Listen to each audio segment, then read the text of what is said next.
The first sound Ava Reed heard was the lock clicking behind her. It was small, almost polite, a soft metal snap beneath the fluorescent hum of the hospital storage room, followed by the quiet retreat of expensive heels on polished tile. For one breath, Ava stood perfectly still with a folded stack of linen in her arms, staring at the door as if her mind refused to understand what had just happened.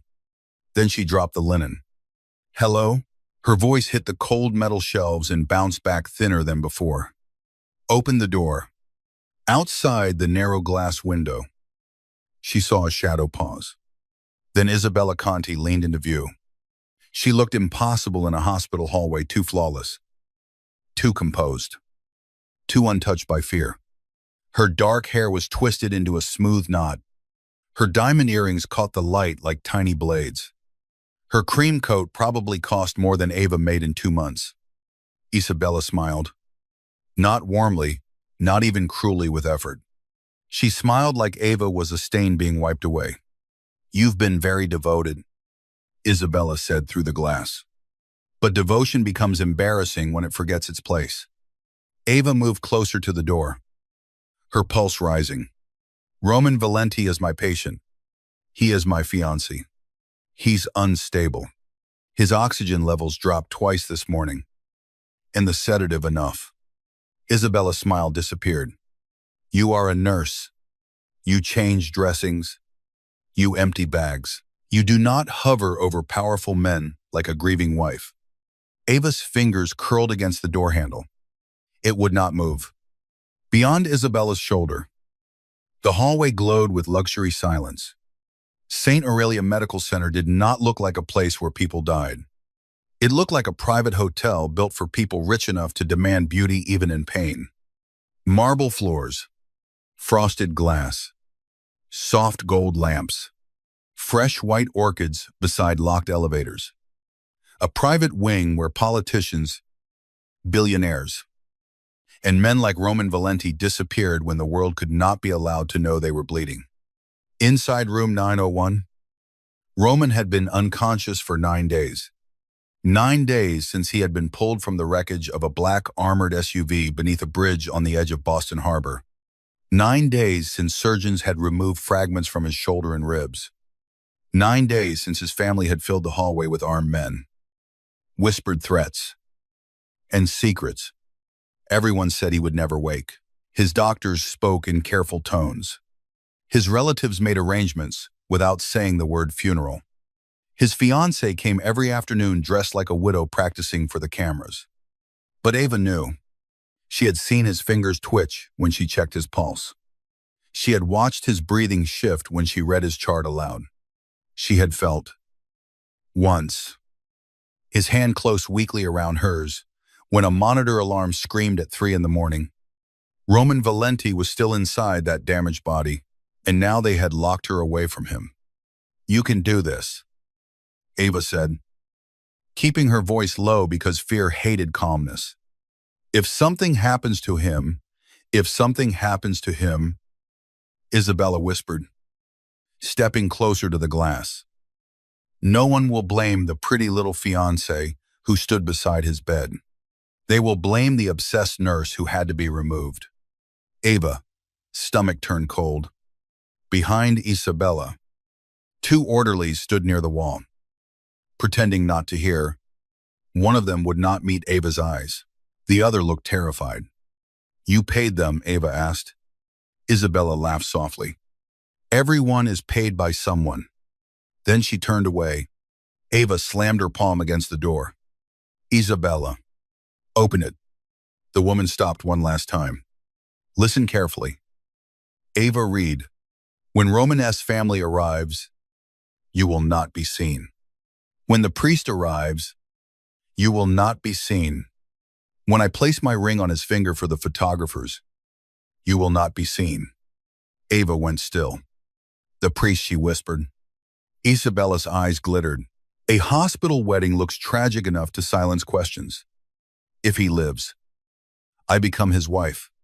If he dies, I become his widow. Either way, the Valenti Empire will need me." Ava's breath left her.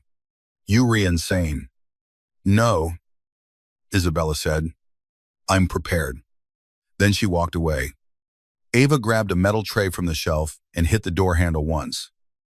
Twice. 3 times. Pain shot through her wrist.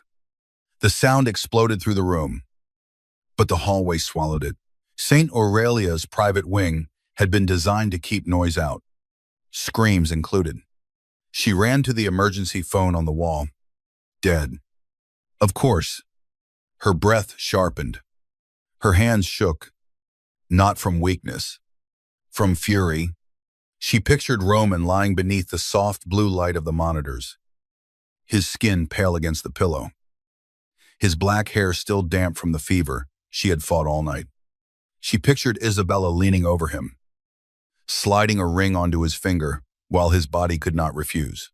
Ava hit the door again. Somebody open this door? No one came. Then, faintly, through the wall, she heard a sound that made her blood stop. A monitor alarm. Not the steady beep she had memorized. A sharper tone. A crisis tone. Ava froze, listening. Footsteps rushed outside. Voices rose.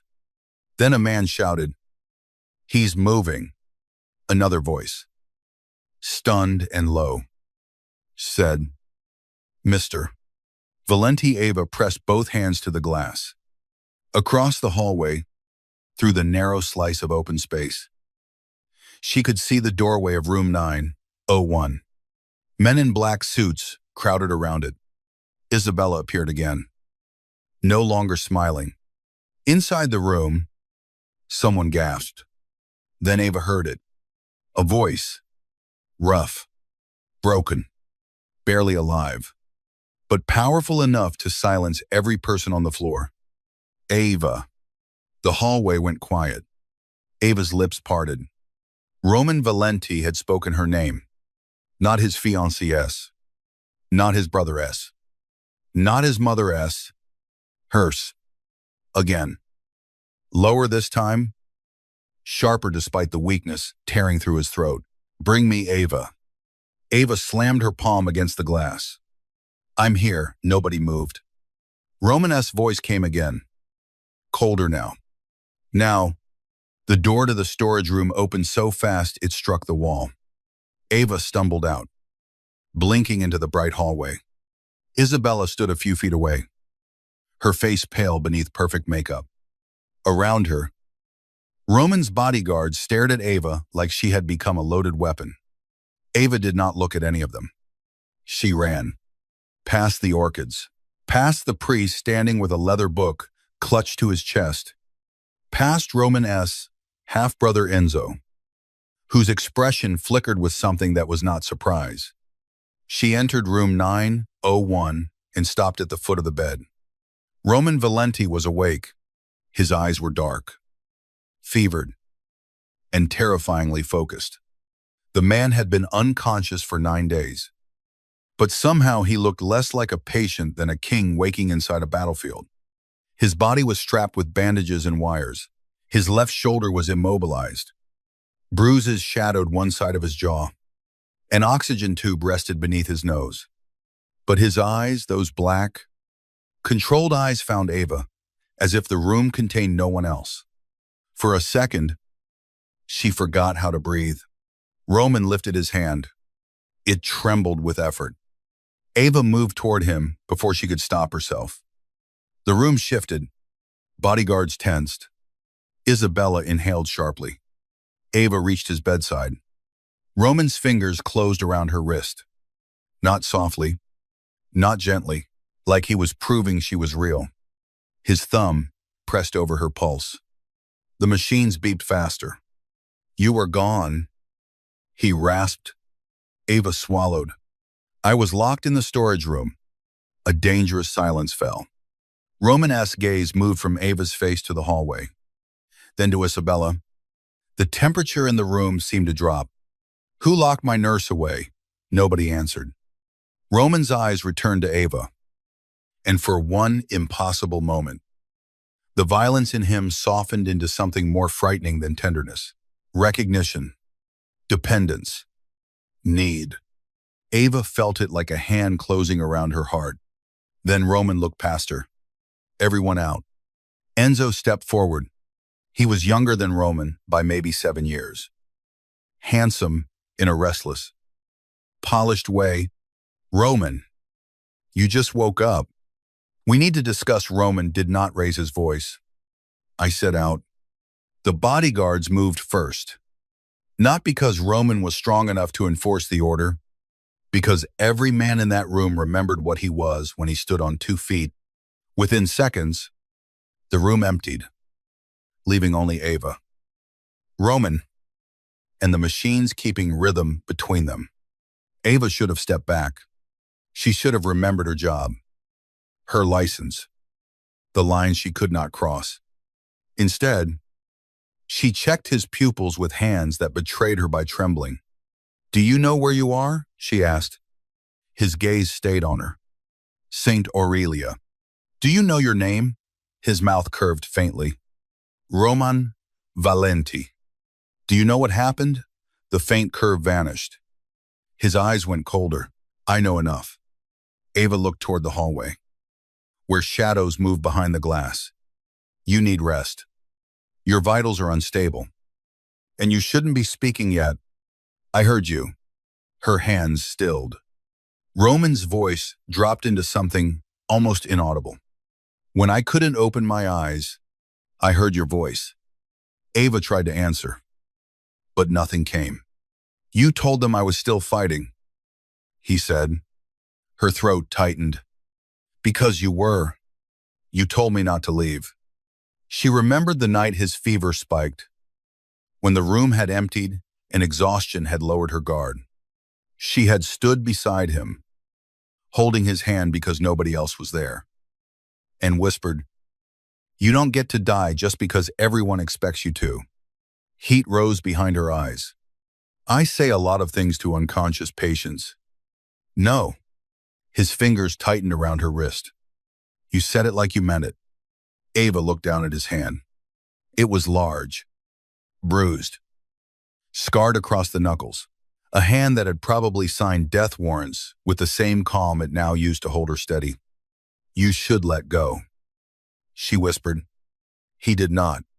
Instead, his gaze moved to the storage room door, visible through the hallway glass. Ava felt the moment he understood. Not just that Isabella had humiliated her, but that Isabella had been trying to erase her. Roman's voice changed. It became quiet enough to be intimate and cold enough to be a threat. No one locks you away from me again. Ava's pulse jumped beneath his thumb. She should have been afraid. She was afraid. But beneath the fear, something else opened. Something dangerous. Something warm. Something she had no business feeling for a man whose name made entire rooms lower their voices. I'm your nurse, she said carefully.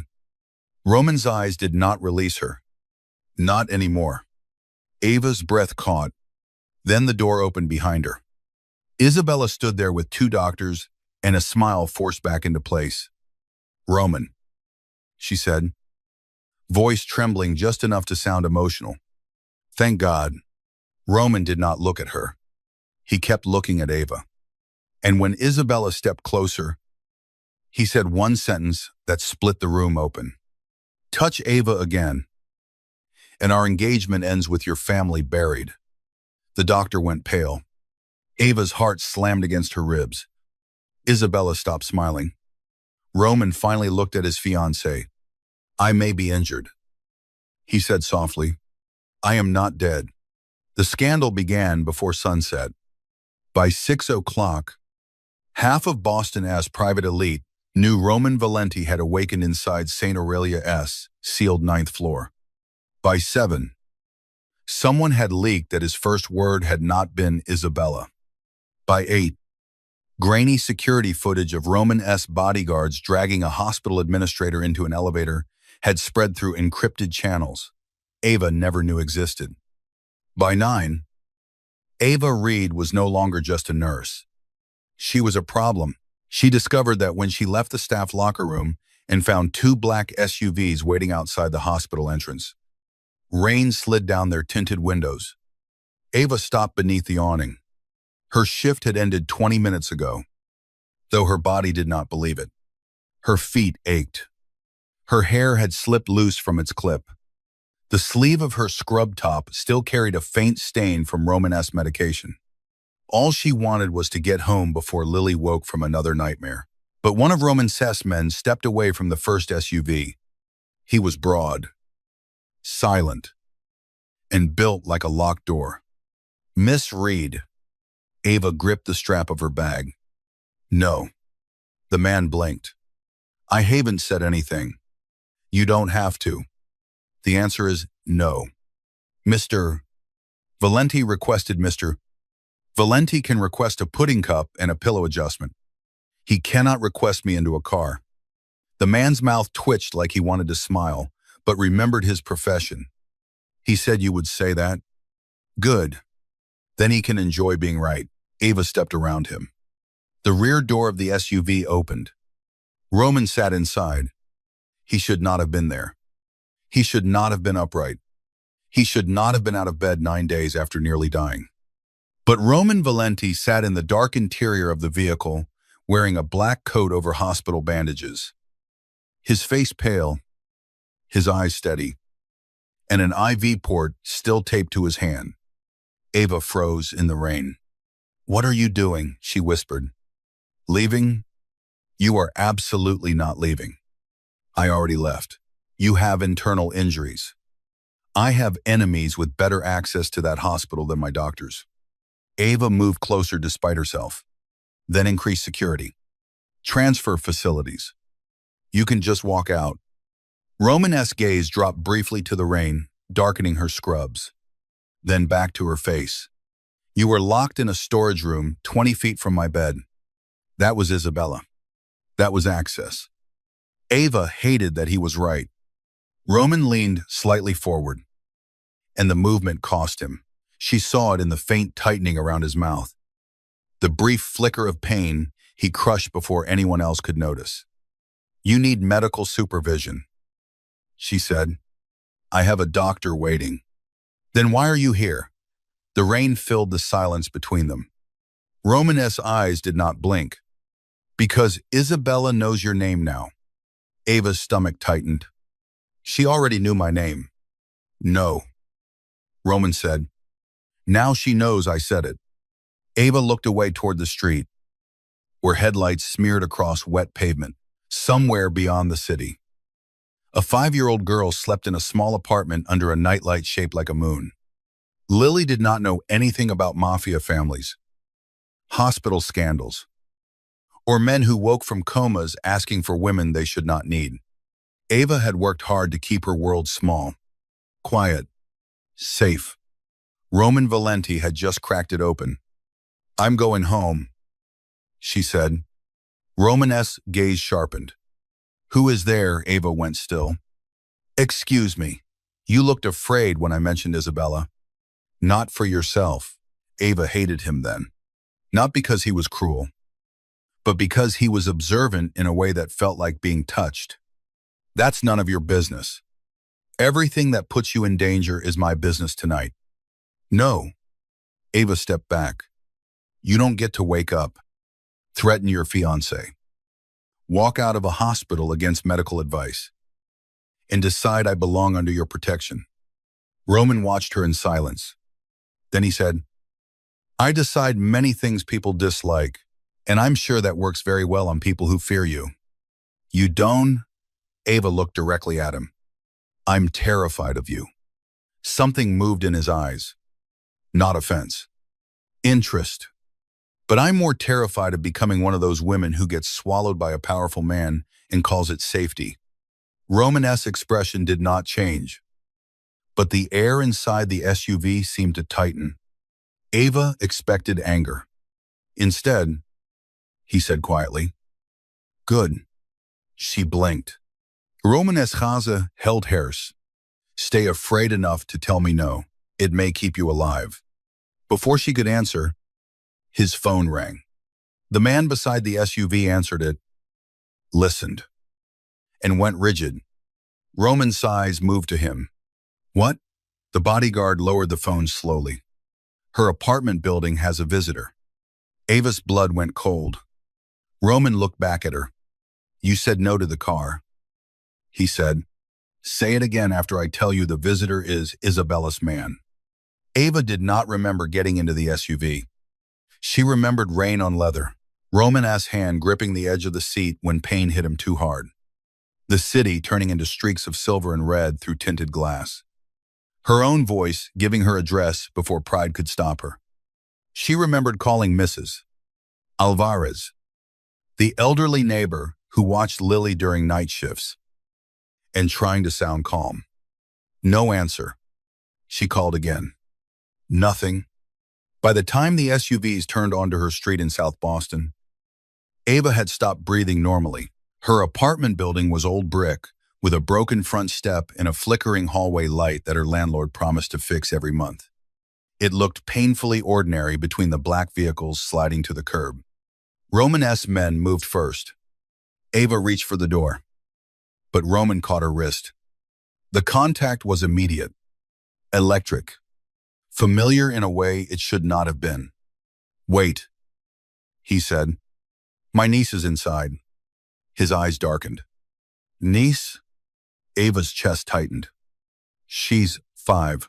Roman's hand released her slowly. For the first time since waking, something like genuine shock crossed his face. Almost too fast to see, Ava did not have time to understand it. She pushed out of the SUV and ran.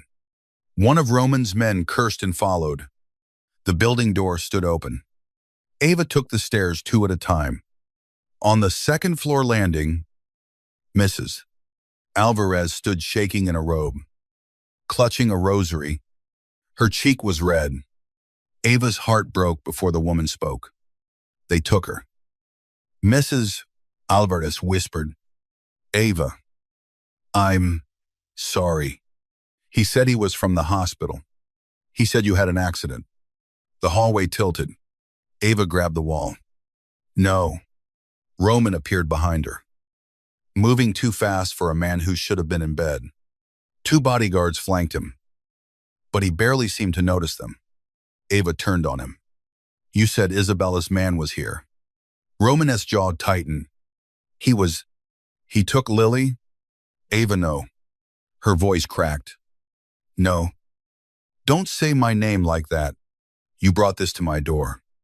Roman went very still. The accusation struck the room harder than shouting. Rainwater dripped from his black coat onto the hallway floor. His face was pale with pain, but his eyes did not look away from hers. You rewrite, he said. Ava's anger faltered because she had expected denial. Roman stepped closer. I brought danger to your door by saying your name in front of wolves. Ava S. Eyes burned. She's a child. I'll bring her back. You don't even know her. Roman's expression changed. Not much.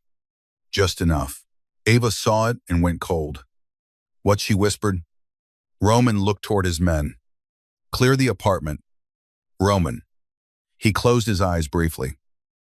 And when he opened them, something old and heavy waited there. There are things I could not tell you in the hospital.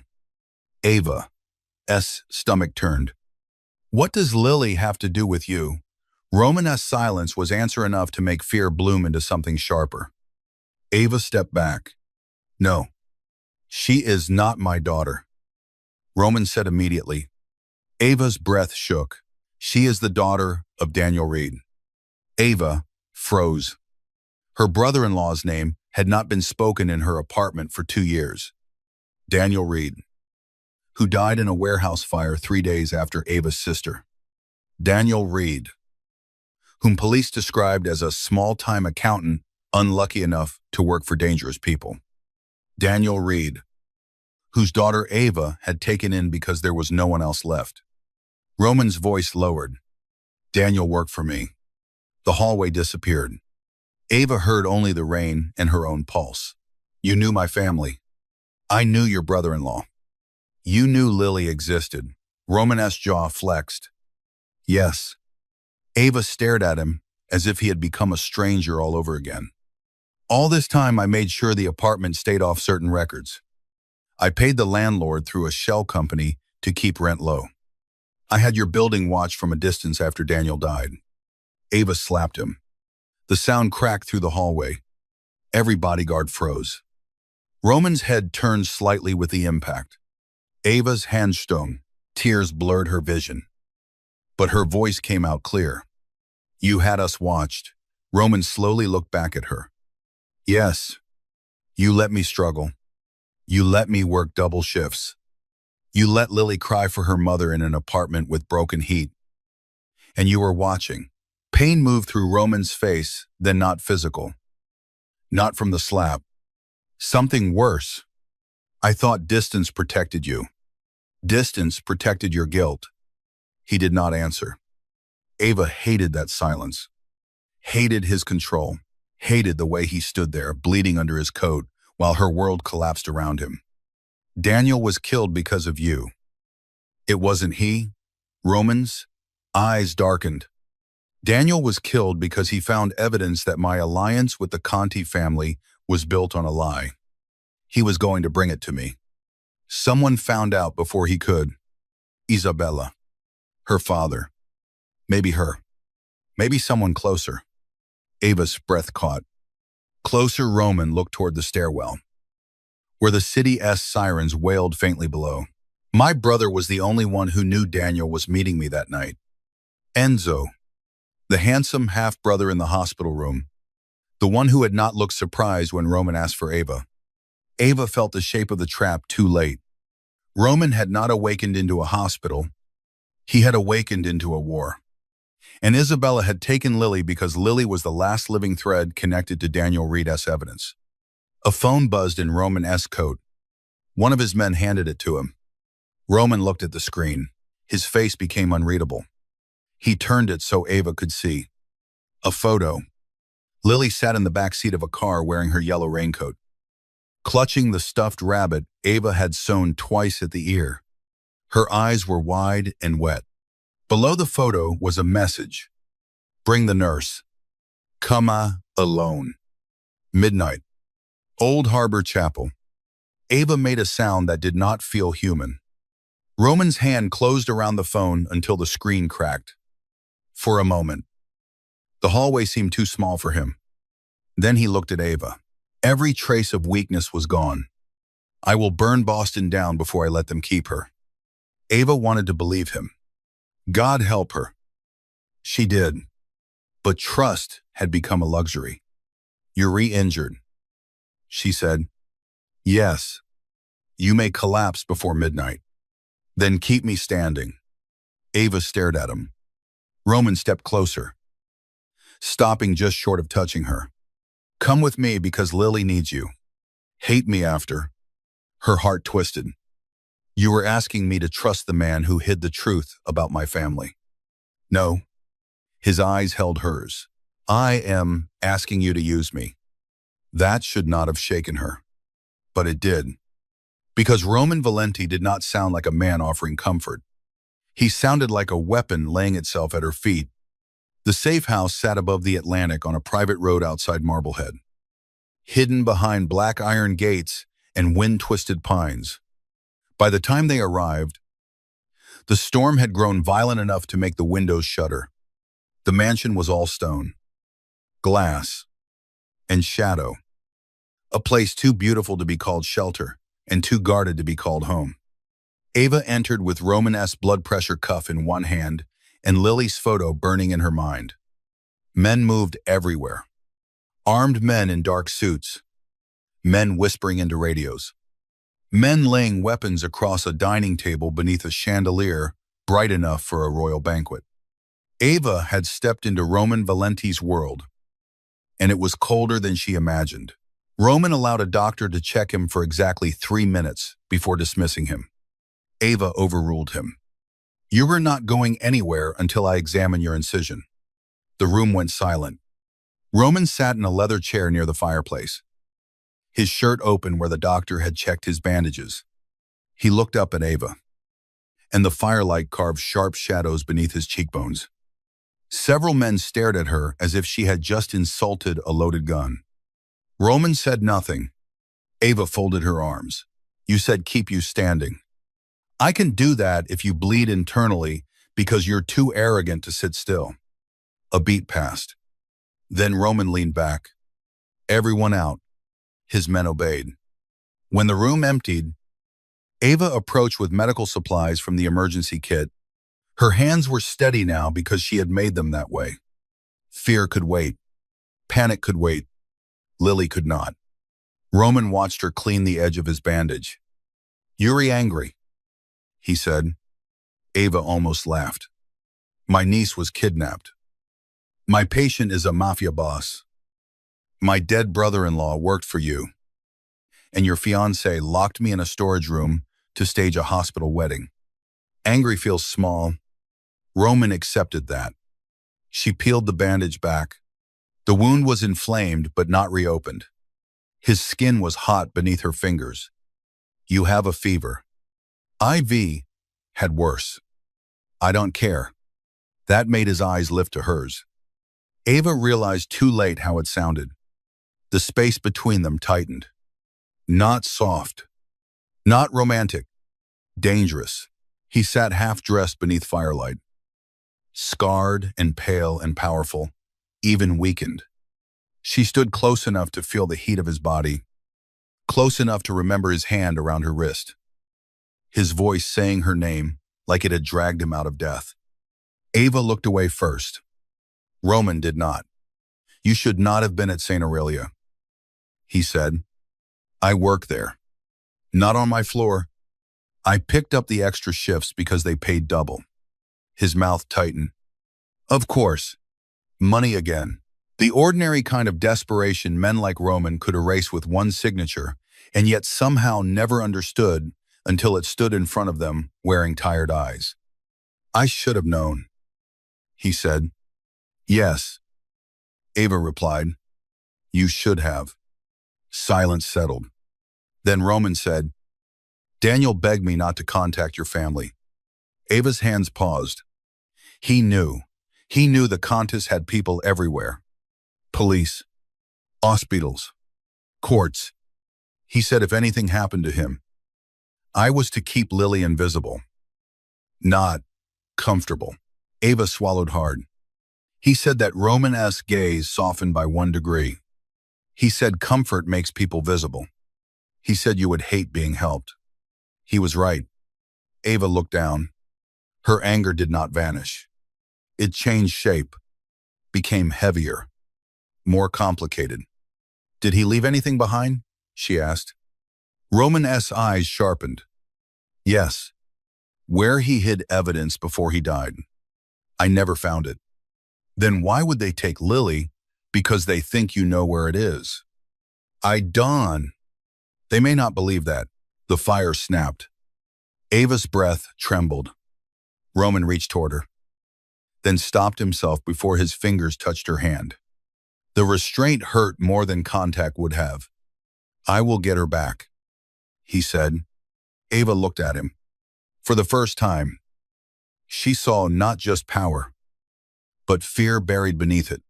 Not fear of death, not fear of losing territory, fear of failing a child he had already failed once. You cared about Daniel, she said quietly. Roman-esque jaw tightened. He was loyal. That's not what I asked. His eyes moved toward the storm-dark window. He was my friend before I became the kind of man who was no longer allowed to have them. Ava's throat tightened despite herself. Then the doors opened, and one of Roman's men entered. Boss. Roman-esque expression shut down. The man glanced at Ava, then back to Roman. Enzo is on the news. Ava followed Roman into the media room, where a wall-sized television showed a breaking local report. Footage played outside St. Aurelia. Reporters shouted beneath umbrellas.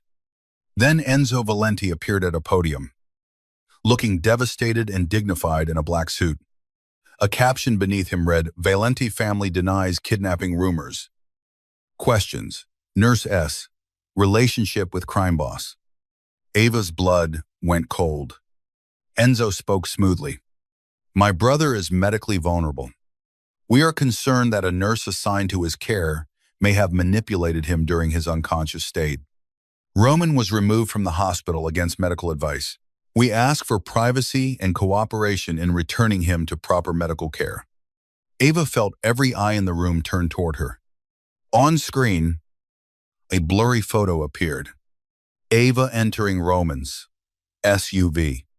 The headline changed. Mystery nurse at center of mafia hospital scandal. Ava stepped back. No. Roman's face remained still, but the air around him turned lethal.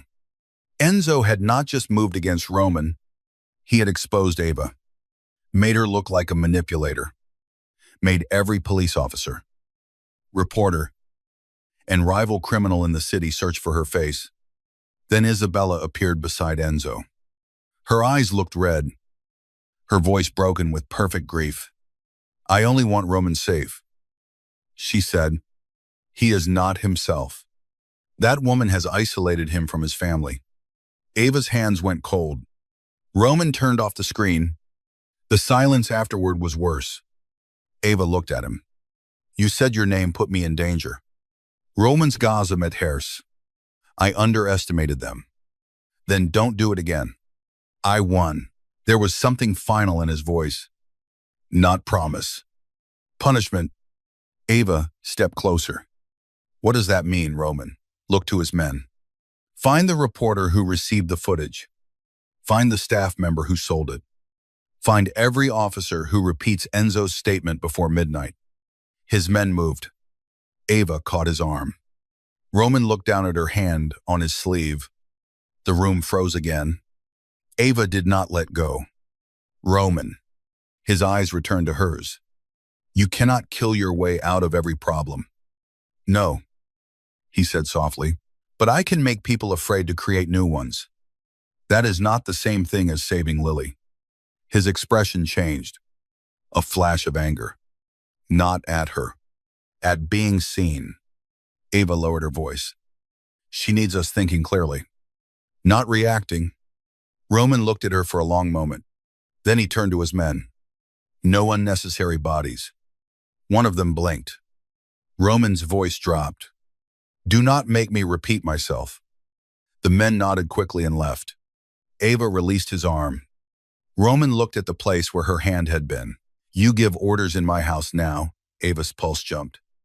I give medical advice. That was not medical. No, she said. That was human. For a second, something almost like admiration moved across his face. Then the front gates exploded. Not with fire, with impact. Metal screamed through the storm. The lights flickered. Every man in the house drew a weapon. Ava's heart slammed into her ribs. Roman moved before anyone could stop him. Grabbing a gun from the table with his injured hand, Ava seized his wrist. You can barely stand. His eyes burned into hers. Then stay behind me. The first bullets hit the glass. Ava ducked as the window shattered inward. Rain and cold air bursting through the room. Roman pulled her down behind the marble bar, his body covering hers as fragments scattered across the floor. The sound was deafening. Gunfire, shouting, the deep roar of engines outside. Ava smelled rain, smoke, and Roman's skin fever hot, sharp with antiseptic and expensive cologne beneath the blood and storm. He pressed her lower with one hand between her shoulder blades. Do not move. She should have been frozen. Instead, her training took over. A man dropped near the doorway, hit in the shoulder. Cursing, Ava crawled toward him. Roman caught her waist. Ava, he's bleeding. He's not worth your life. He is if he's alive. Roman stared at her like he hated and wanted that answer at the same time. Then he shifted, covering her as she dragged the wounded guard behind the bar. Bullets struck the marble above them. Roman fired twice without looking panicked, without wasting movement. Every inch of him controlled fury. Ava pressed gauze to the guard's shoulder. The man looked at her in shock. Nobody in Roman Valenti's world expected mercy during gunfire. Roman did. That was the disturbing part. He watched Ava save his man with an expression that turned more dangerous by the second. Not because he disapproved, because every act of compassion made him more attached. The attack ended in 7 minutes. It felt like an hour. When silence finally returned, the mansion looked wounded. Glass glittered across the floor. Rain blew through torn curtains. 3 SUVs burned near the gate. Roman stood amid the wreckage. One hand pressed to his side. His gun lowered. Ava rose slowly. His shirt was dark near the bandage. "You're bleeding." Roman glanced down. Annoyed, as if his body had inconvenienced him, Ava rushed to him. "Sit down." He swayed, just slightly, enough to terrify her. "Roman," his eyes found hers. For one stripped-down second, the Mafia Boss vanished, and only the injured man remained. Pale, fevered, held upright by pride and rage. Then his knees buckled. Ava caught him badly, both of them sinking to the floor among broken glass. Men rushed forward. Ava shouted instructions. "Pressure bandage. Now, bring the IV kit, and somebody close those curtains before he goes into shock." No one moved fast enough. She looked up with tears in her eyes and fury in her voice. Now, they moved. Roman watched her through half-lowered eyes. "Bossy," he murmured. "Don't you dare flirt while bleeding." His mouth curved faintly. "I was obeying." Ava pressed gauze to his side, her hands shaking now that the bullets had stopped. Roman lifted his hand toward her face. He stopped an inch from her cheek. That restraint again, that terrible, almost, touch. Ava looked at his hand, then at his eyes. Outside, thunder rolled over the ocean. Inside, surrounded by bloodless violence and broken luxury. Ava realized something that frightened her more than gunfire. She wanted him to touch her. Roman saw the realization. His eyes darkened. But he lowered his hand. "Not like this," he said. Ava's breath caught. "Like what?" His gaze moved over her face with controlled hunger. "Like you have nowhere else to run." Before she could answer, his phone buzzed again. Ava picked it up from the floor. Another message. A video this time. Lily sat in an old church pew, crying quietly. Beside her, a woman's hand stroked her hair. Isabella's voice came through the speaker. "Midnight is still midnight. Roman, bring Ava. No army. No tricks. And tell the nurse to bring what Daniel died hiding." The video ended. Ava's heart shattered in silence. Roman's expression became something carved from stone. He reached for the phone. Ava pulled it back. "No." His eyes lifted.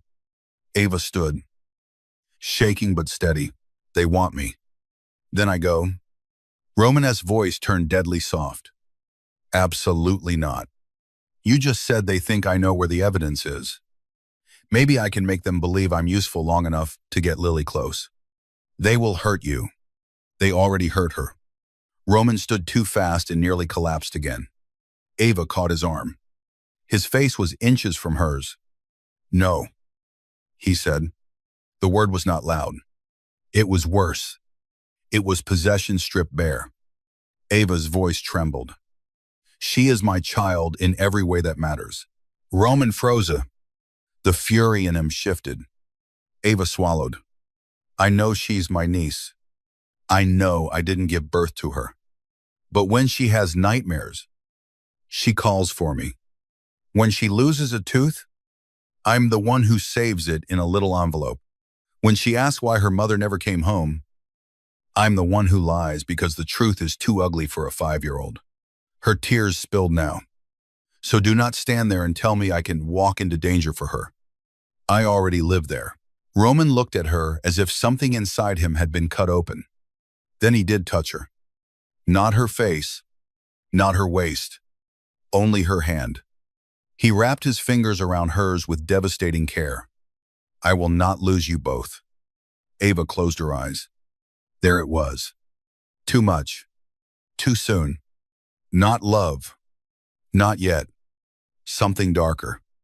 A fear that had nowhere safe to go. When she opened her eyes, Roman was still watching her. You don't get to say that, she whispered. I know. You don't know me. I know your voice pulled me out of death. That isn't the same. No, he said. It is worse. Ava's heart beat hard enough to hurt. Then Roman released her hand and turned to his men. We go to the chapel. Ava's breath caught. Roman looked back at her. But we do it my way. Old Harbor Chapel had been abandoned for 12 years. It stood near the water where Boston's old industrial edge met the black Atlantic. Its stone walls stained by salt. Its stained glass windows boarded except for one broken angel above the entrance. At midnight, the storm turned the chapel into a ghost. Ava sat in the passenger seat of an old ambulance Roman had stolen from his own private medical wing. Her hair was tucked beneath a paramedic cap. A fake blood bag sat in the cooler by her feet. Beneath her coat, a thin vest hugged her ribs. Roman sat beside her, dressed in black, feverish and silent. You look terrible, Ava said. His eyes shifted toward her. Your bedside manner needs work. You should be in ICU. You should be far away from me. She looked through the rain-streaked windshield. Too late. He did not answer. That silence hurt more than it should. Around them, Roman's men waited beyond sight. Not close enough to be detected. Close enough to turn the harbor into a graveyard if something went wrong.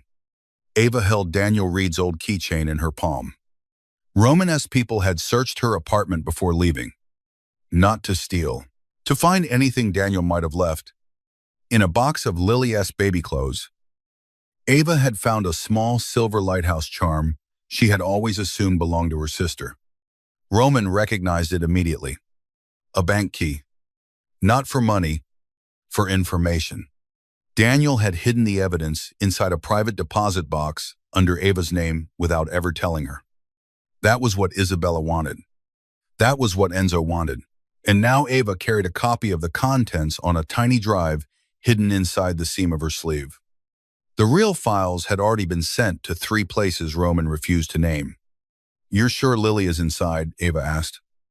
Roman looked toward the chapel. Yes. How? His mouth tightened. Because Isabella wants an audience. Ava glanced at him. What does she want from you? Roman's eyes remained on the chapel. My name? My empire. My silence. And if she can have them, then she wants witnesses when I break. Ava's chest tightened. Do you? He looked at her then. Break. She nodded. Rain moved down the glass between them. Roman's voice dropped. I did once. When? The night Daniel died. Ava went still. Roman looked back toward the chapel. He called me at 1:42. Said he had proof. Said Enzo had been meeting Conti men behind my back. I was 10 minutes away when the warehouse burned. His jaw tightened. I heard Lily crying on a voicemail in the background. Daniel had recorded it by accident before he left home. She was 2 years old. She kept saying, Daddy, come back. Ava's eyes filled. Roman's hand flexed on his knee. I saved the voicemail. Listened to it once. Never again. Why are you telling me this now? Because if I die tonight, you deserve to know I did not forget them. Ava looked at him. The chapel bell tower groaned in the wind. You're not dying tonight, she said. Roman's eyes found hers. No, no. You always this stubborn with patience. Only the arrogant ones. A faint warmth touched his expression. Gone almost immediately. Then he reached into his coat and took out a small velvet pouch. Ava frowned. What is that? Insurance? He placed it in her hand. Inside was a ring. Not Isabella's engagement ring. This one was older. Masculine. Heavy with the Valenti crest pressed into dark gold. My father's ring, Roman said. If something happens to me, give this to Matteo Greco. Only him. He commands the old families. He will protect you and Lily. Ava closed her fingers around it. I don't want your ring. I know. I don't want your empire. I know. I want the child inside that chapel. Roman's gaze burned into hers. Then let me be what gets her out. Before Ava could answer, headlights flashed once near the chapel entrance. The signal. Roman opened the ambulance door. Rain and cold rushed in. Ava grabbed his sleeve. He looked back. For 1 second. All the things neither of them could say stood between them. Fear, anger, want, trust, fragile and unwilling. Ava let go. Don't make me save you twice tonight, she whispered. Roman's eyes darkened. Bring me back once more. Ava, read. And I may never let you go. Then he stepped into the storm. Inside, the chapel smelled of salt, mold, candle wax, and old prayers. Dozens of candles burned along the aisle, their light trembling over broken pews and cracked saints. Armed men stood beneath the shadows. Some Conti, some Valenti, all pretending loyalty still meant something. At the altar, Isabella waited in white, not a wedding dress. Something close enough to make Ava's stomach turn. Elegant white silk, pearls at her throat, red lipstick like a wound. Lily sat beside her on the altar steps, wrapped in a blanket. Her small face blotchy from crying. Aunt Ava, Lily cried. Ava moved forward instinctively. A gun lifted. Roman's hand closed around Ava's arm, stopping her. His face was calm. Too calm. Isabella smiled. Roman, you look dead. Disappointing you has become a habit. Her smile hardened. Then her eyes moved to Ava. And you brought the nurse. How romantic. Ava could barely breathe with Lily so close. I have what you want, she said. Isabella tilted her head. Do you? Ava lifted the small drive between two fingers. The chapel shifted. Men looked. Enzo stepped out from behind a pillar. Ava's heart stopped. There he was. Roman's brother. Clean suit. Calm fascia. Dead eyes. Roman did not look surprised. Enzo smiled faintly. Brother. Roman's voice remained even. You always did love dramatic entrances. And you always did love broken things. Enzo's gazes slid to Ava. Wounded dogs. Loyal accountants. Nurses who think kindness makes them brave. Ava felt Roman's body change beside her. Not movement. Readiness. Isabella noticed too. She laughed. Careful. Roman, you were barely standing. Don't waste your last strength defending hospital staff. Roman's eyes never left Enzo. You arranged the bridge. Enzo hid. I arranged an opportunity. You survived it. As usual, you killed Daniel. No. Enzo said, Conti men killed Daniel. I merely told them where loyalty had become inconvenient. Ava's vision blurred red around the edges. Lily whimpered. Ava forced herself to stay still. Roman's voice went lower. Why? Enzo's composure cracked for 1 second. Because father gave you everything. The name. The men. The fear. Even when I was the one willing to do what you hesitated to do. Roman's mouth tightened. You call betrayal ambition because cowardice sounds too honest. Enzo's eyes flashed. Isabella stepped between them. Enough family therapy. The drive. Ava looked at Lily. Let her walk to me first. Isabella smiled. No, Roman said softly. Isabella. She turned to him. I would choose your next word carefully. For the first time, a flicker of uncertainty crossed her face. Roman took one step forward. Every gun rose. He ignored them. You wanted my empire, he said. You could have asked your father for one. Instead, you borrowed your spine from men who hide behind children. Isabella's cheeks flushed. Ava saw the crack. The pride. The vanity. Roman saw it too. He was not just threatening her. He was pulling her attention away from Lily. Ava slowly slid one hand into her sleeve. Enzo noticed. His gun lifted toward Ava. Roman moved faster than an injured man should have. He stepped in front of her. The shot rang out. Ava screamed. Roman staggered but did not fall. Chaos erupted. The chapel exploded into gunfire and shouts as Romanesque men crashed through side entrances and shattered windows. Candles toppled. Smoke curled through the nave. Lily screamed. Ava ran. Not away. Toward the altar.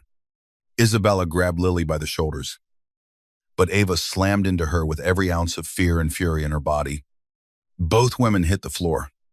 The drive skidded across the stone. Lily crawled beneath a pew.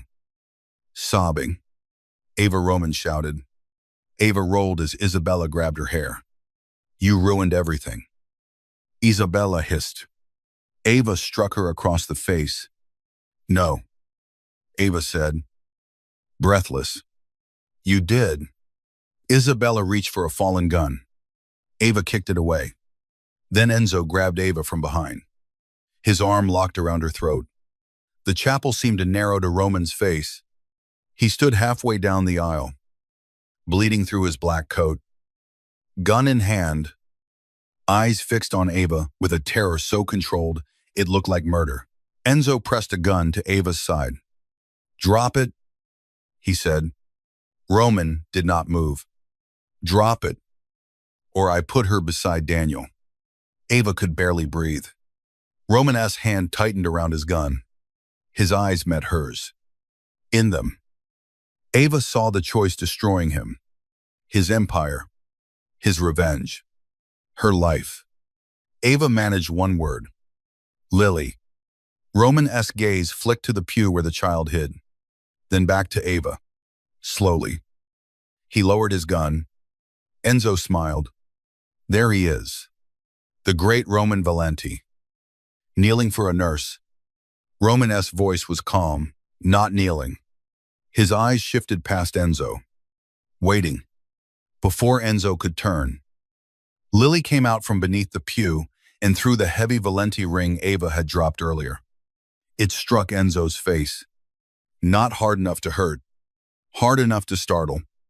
Ava drove her elbow backward into his ribs and dropped. Roman fired once. The gun flew from Enzo's hand. Roman crossed the distance like pain no longer applied to him. He hit Enzo so hard the younger man fell against the altar steps. Ava grabbed Lily and pulled her close, covering her ears. Roman stood over his brother. Every man in the chapel seemed to stop. Enzo laughed weakly, bloodless and bitter. Do it. He spat. Show her what you are. Romanesque's gun pointed at him. Ava held Lily. Shaking, Roman looked at Enzo, then at Ava. The entire chapel held its breath. Roman lowered the gun. No, he said. Enzo's smile faltered. Roman's voice was colder than killing. You don't get to become a ghost in my house. You will live long enough to lose everything with your eyes open. His men seized Enzo. Isabella tried to crawl away. Ava saw her first. So did Roman. Isabella froze beneath his gaze. Her beauty was ruined now by terror. Roman. she whispered. Please. He walked toward her slowly. You locked Ava in a storage room. Isabella shook her head. You would kill me for that. Roman crouched in front of her, wincing from the movement, but refusing to show it. No, he said softly. For that, I would have ended the engagement. His eyes turned black. You touched the child. Isabella began to cry. Roman looked to his men. Take her to her father. Relief flashed across her face. Then Roman added, alive, with the evidence. Let him see what his daughter cost him before the old family's vote. The relief vanished. Isabella understood. Roman was not killing her. He was returning her as proof of betrayal to men who valued reputation more than blood. Ava should have felt satisfaction. She felt only exhausted. Lily clung to her neck. Ain't Ava. Can we go home? Ava closed her eyes. Home. The small apartment with broken heat. The moon, nightlight. The life she had fought so hard to keep ordinary. It felt impossibly far away. Roman turned at the sound of Lily's voice. His face changed. The cold violence drained back behind the wall, leaving something solemn and wounded. He approached slowly, lowering himself to one knee several feet away so he would not tower over the child. Ava watched him carefully. Roman looked at Lily. I knew your father, he said. Lily sniffed. Was he brave? Roman's throat moved. Yes. Did he come back? Ava's heart broke. Roman's eyes lifted briefly to Ava's scent. Then he looked at Lily again. No, he said quietly, but he sent people to love you. Lily looked at Ava. Ava kissed her hair. Roman lowered his gaze. In that moment, Ava understood something that hurt. Roman Valenti could command killers. He could frighten entire cities. He could survive bullets, betrayal, and bloodlines built on war. But he did not know how to forgive himself for one child's grief. Sirens wailed faintly in the distance. Roman's men moved fast, cleaning weapons, securing exits, making calls that would turn the night's violence into something officially vague. Ava rose with Lily in her arms. Roman tried to stand. His face went gray. Ava saw it too late. He collapsed beside the altar. The next time Roman woke, Ava was asleep in a chair beside his bed. Not at St. Aurelia. Never again. There. This room belonged to Matteo Greco, the old family mediator, whose private estate outside Providence had more medical equipment than most clinics and more guards than a courthouse. Dawn pressed pale gold against the curtains. Ava's head rested against the chair back. Lily slept curled under a blanket on the couch across the room, one hand still holding the stuffed rabbit. A fresh bandage crossed Ava's temple where she had hit the chapel floor. There were shadows beneath her eyes deep enough to make Roman's chest tighten. He remembered the chapel. Enzo. Isabella. Ava's face when the gun touched her. The sound of Lily crying. Then nothing. Roman shifted. Pain tore through him. Ava woke instantly. Of course she did. Her eyes locked on him. Relief flashed there before she buried it beneath professionalism. You reawake. So are you. I wasn't shot twice. Technically, once tonight. Do not be clever. His mouth almost curved. She stood and checked his pulse with cool fingers. Roman watched her. In the quiet dawn, without gunfire or witnesses. Ava looked younger. Not weak. Never weak. But tired in a way he wanted to punish the world for causing. You should have left, he said. Her fingers paused against his wrist. Lily needed rest. That is not what I meant. I know. Their eyes met. Ava released his wrist and stepped back. The distance felt deliberate. Roman accepted it because he deserved worse. Enzo, he asked, in custody. If your version of custody counts, It does. Isabella. Delivered to her father. Ava looked disturbed. Roman watched her face. You disapprove. I don't know what I approve of anymore. That answer landed harder than accusation. Ava crossed her arms. The evidence Daniel hid went public this morning. Not all of it. Enough. Police are pretending they discovered it independently. News stations are calling it a corruption scandal. The Conti family is being raided. Enzo has been named as a person of interest. Isabella's engagement photos have vanished from every society website. Roman absorbed this. Good. Ava, S expression tightened. Good is one word for it. What would you call it? She looked toward Lily sleeping on the couch. Late. Roman said nothing. Ava's voice softened, which made it worse. All of this came too late for Daniel. Too late for my sister. Almost too late for Lily. Roman stared at the ceiling. Yes, I don't know how to forgive that. I did not ask you to. Her eyes returned to him. Roman forced himself to look at her. I will arrange protection for you and Lily.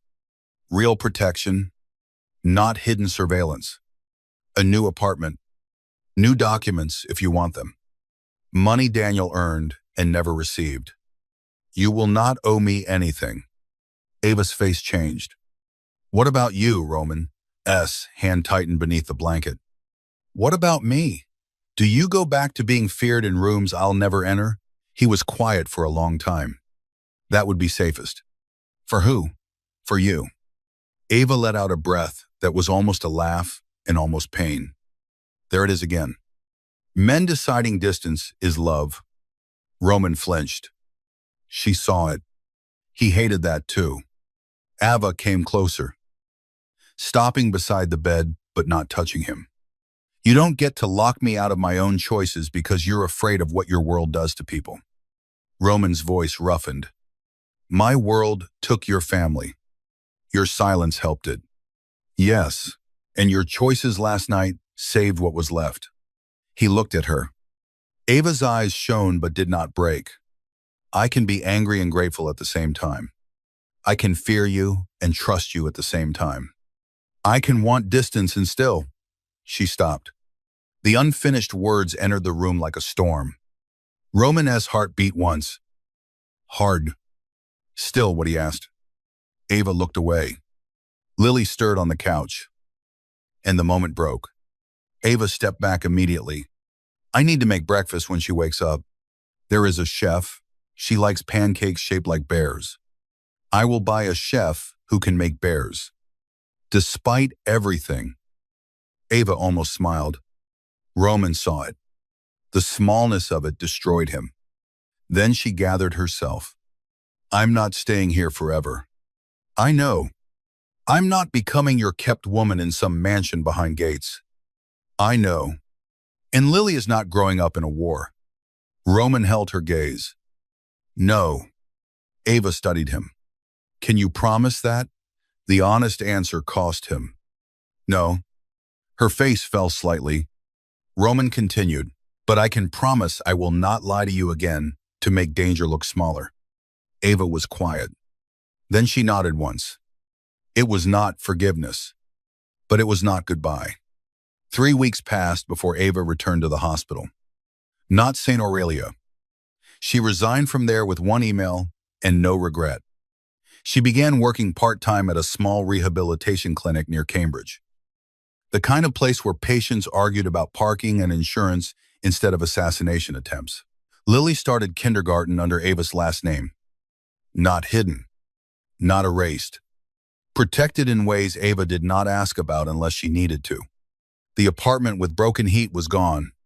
Ava moved into a modest brick townhouse with blue shutters, a fenced backyard, and a bedroom Lily painted yellow. The deed was in a trust Daniel had apparently set up before his death.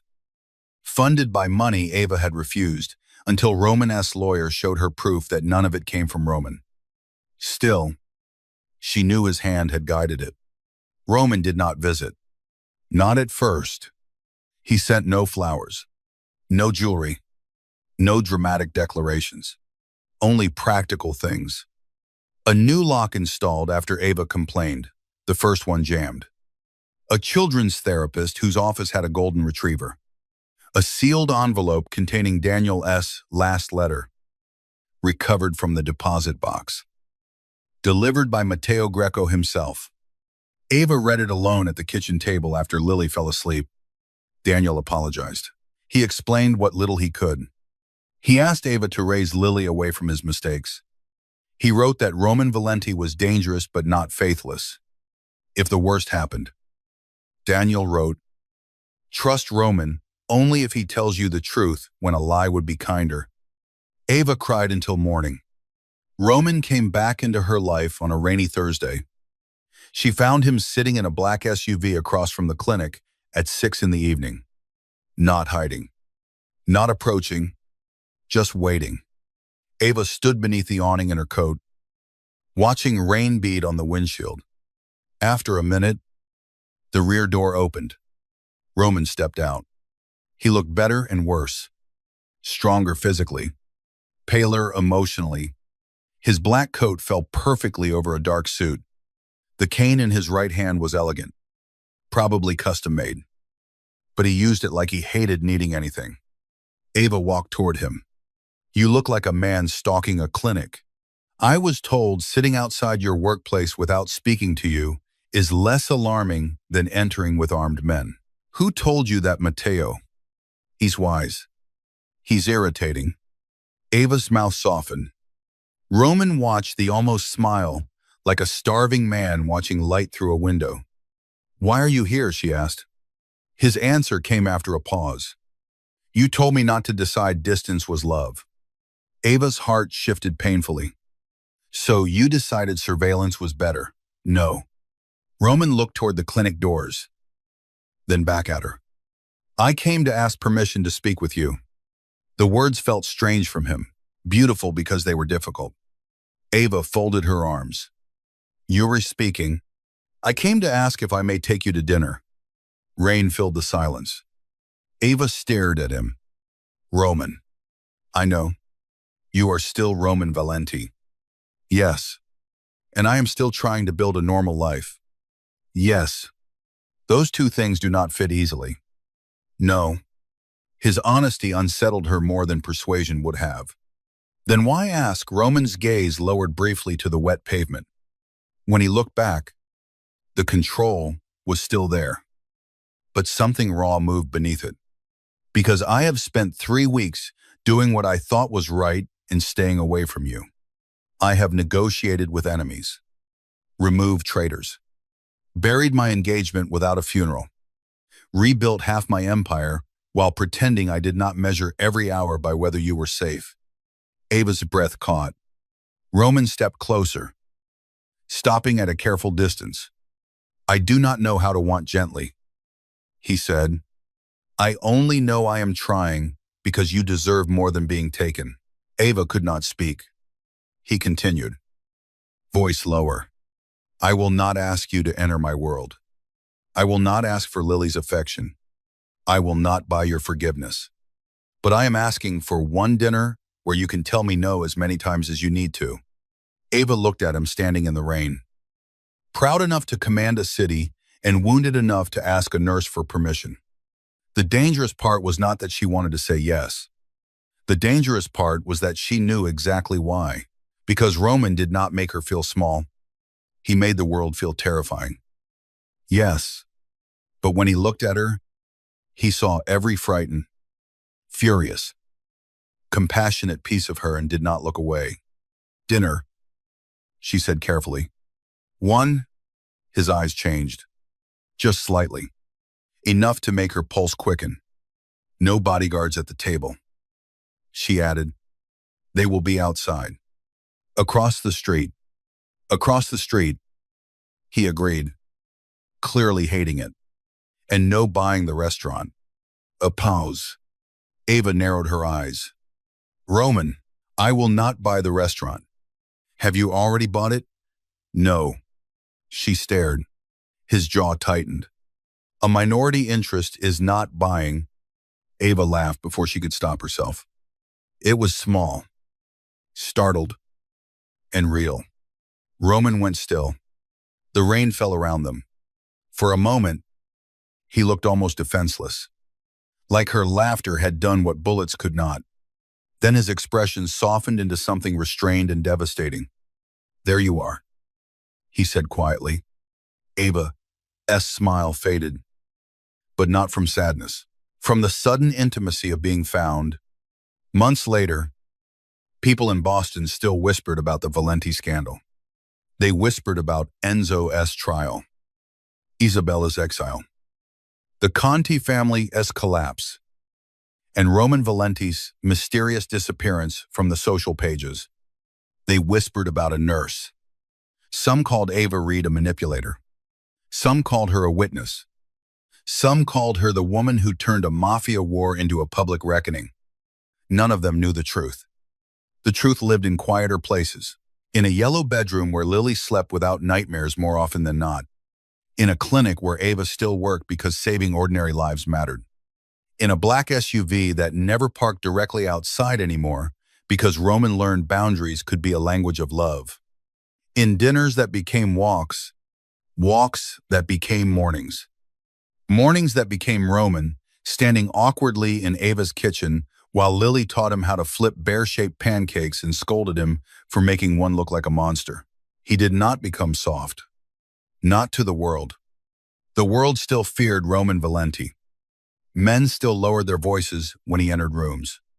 Enemies still disappeared from power with terrifying efficiency. Deals still bent around his name. But with Ava, his violence learned restraint. His protection learned permission. His silence learned truth. And Ava, who had once feared being swallowed by his world, learned that love did not have to mean surrender if the man was willing to kneel at the border and wait. The final night of winter brought them back to the coast. Roman took Ava to the old harbor road where the abandoned chapel had stood. It was gone now, torn down after the investigation.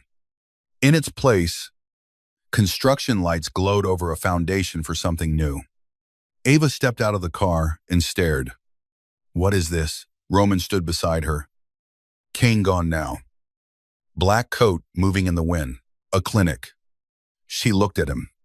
He kept his eyes on the construction site. For children who lose parents to violence, no Valenti name on the building. No cameras. No speeches.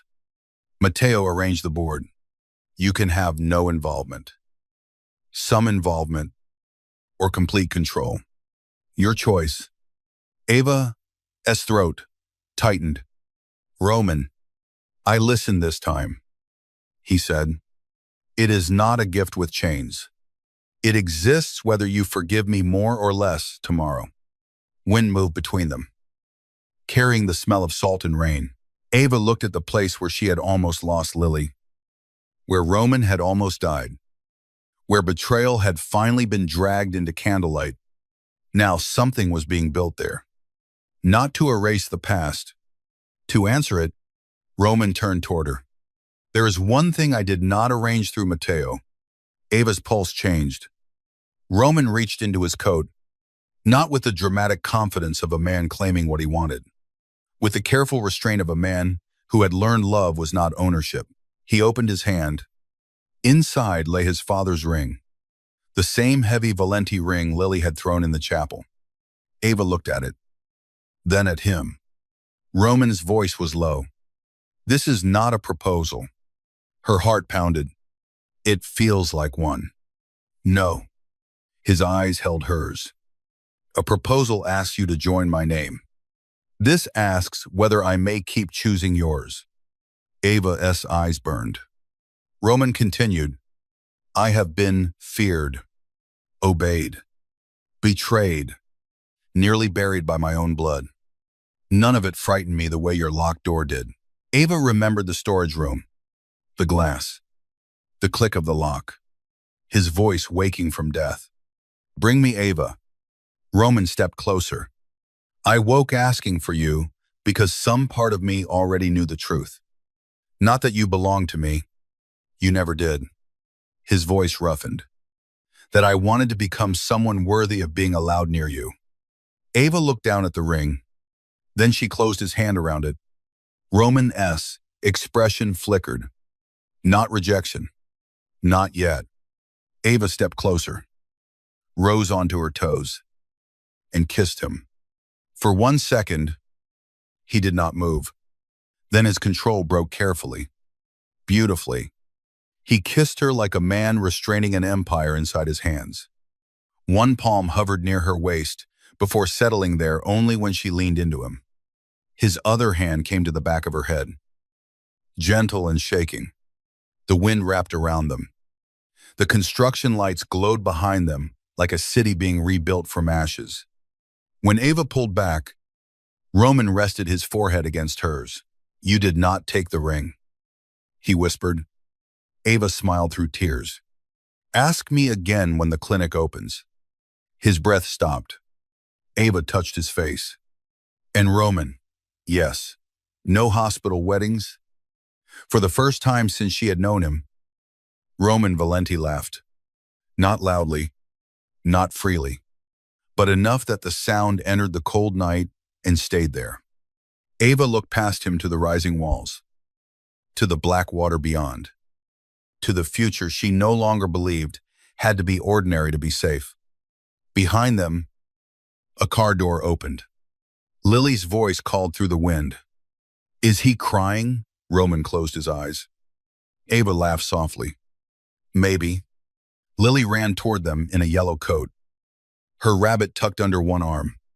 Roman turned just in time for her to crash into his legs. He steadied her with one hand, looking startled as always by affection that arrived without fear. Lily looked up at him. "Are we getting pancakes after this?" Roman looked at Ava. Ava raised an eyebrow. He looked back at Lily. "Yes, bear pancakes. Obviously, and not monster bears." Roman's mouth curved. "I will try to control my darkness." Lily nodded seriously. "Accepting this." Ava laughed again.